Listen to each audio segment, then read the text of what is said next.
Waiting until 1 a.m. to take my dog out to pee has to be one of my worst habits. After what happened last night, I'll never take her out that late again. The walk was fine, almost peaceful. But when we got back inside, it was strange. The lobby felt heavy, like we weren't the only ones there. I'd been staying at my grandma's condo, and almost everyone here is older than 70, so they're all asleep. They love to chat during the day, so at night, I appreciate the silence. Maybe that's why I take her out so late. I love having the world to myself. We made our way to the elevator. "Third floor, please," I mumbled to myself, showing just how tired I was. The doors closed, but we didn't move. We just sat there, colder than it should have been, but I didn't think anything of it at the time.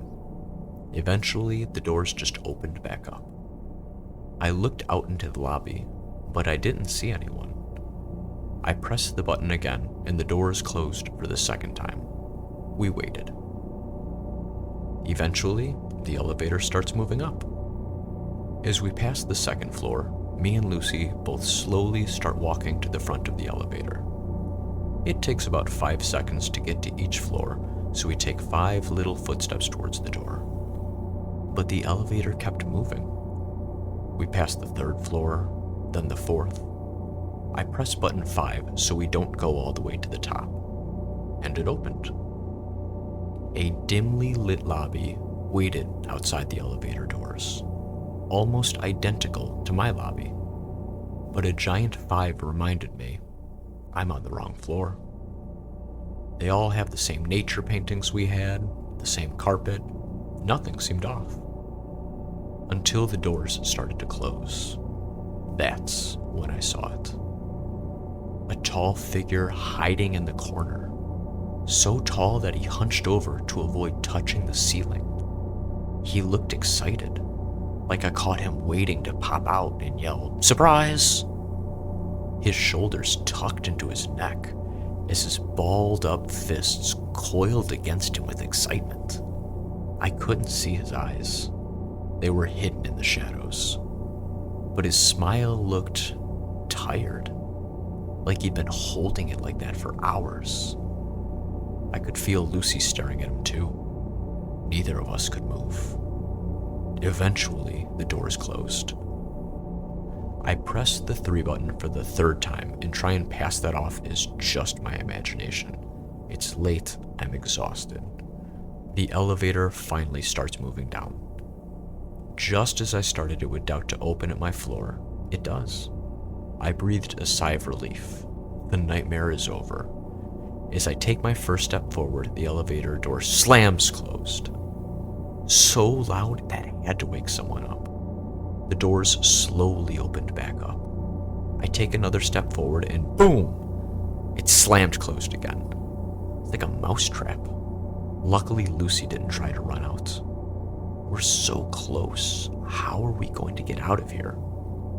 This time, the doors never opened back up. The lights dimmed. I'm too frozen to push any more buttons. I didn't need to. Out of nowhere, the 6 button lit up, as if it were pressed. And then it turned off. And then back on, and then off. It repeated that. It would flash, flash, flash, and then rest. Flash, flash, flash, and then rest. I felt Lucy watching the flashes too. 6, 6, 6.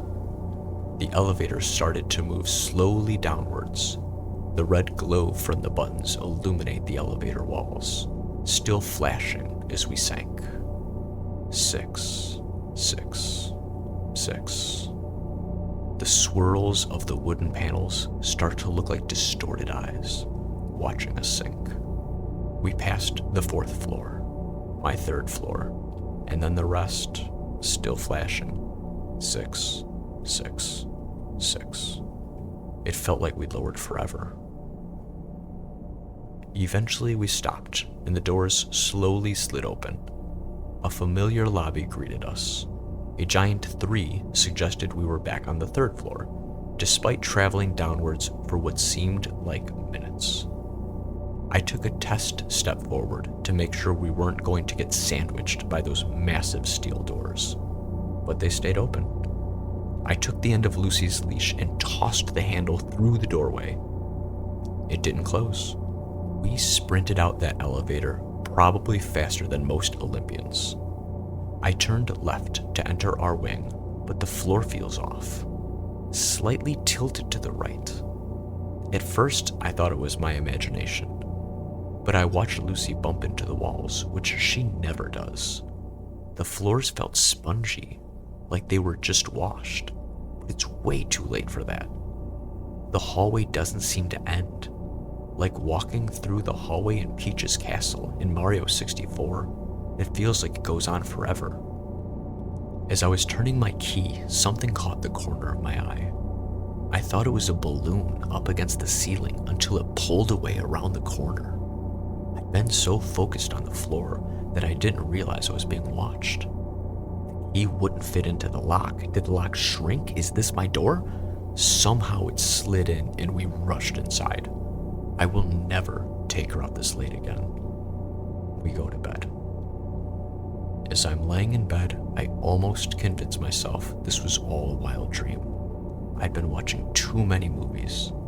I could fall asleep right now if it wasn't for Lucy breathing on my face. I went to go push her off me, but then I heard her yelp in the other room. Before I can open my eyes, I hear a faint voice whisper, "Surprise."